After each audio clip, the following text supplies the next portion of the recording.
为着要达成台语家庭4万户的目标，文化部启动培育台语家庭的计划，鼓励民众做伙来登记成做台语家庭。文化部嘛伫咧各县市有开真侪课程甲活动，包含着戏剧、导览、嘛有讲故事的训练课程。目前是有10个县市来参与这个计划，就是希望会当鼓励大家来发展台语。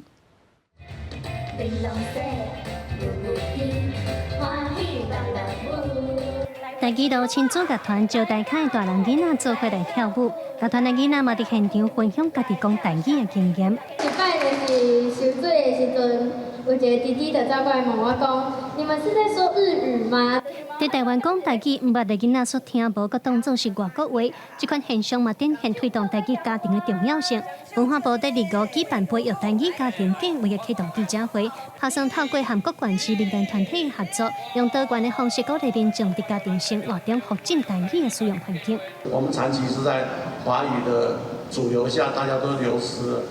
所以就怀疑，因为恢复母语，所以恢复每一个族群都是平等的。都要开始啊！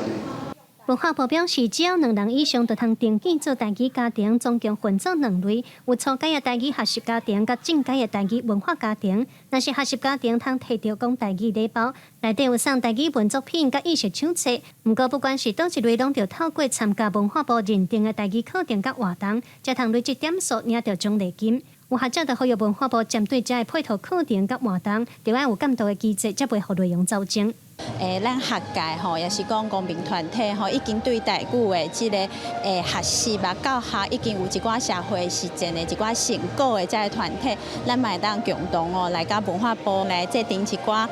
对这个台语家庭伊安怎实践了后伊的成果有一个监督的这个机制。阮不管是县市还是民间的活动，阮拢有阮的辅导团会去甲因看。啊，讲迄活动无够，譬如讲伊若无够讲符合讲，譬如说台语的比例啊，是讲嘿，阮拢会甲迄个因讲恁来改进。文化部表示，这个课程和活动有包括意识培育课、戏剧和导览，另外嘛有训练父母讲故事的课程，望用多元的方式和台语家庭参与。目前，敢若10个县市有设台语家庭推广点，通领礼包。文化部表示，会阁继续拍拼，打算明年底进前成并2万户的台语家庭起来，希望到2026年通达成4万户的目标。记者卢尚如、谢桂林台北报道。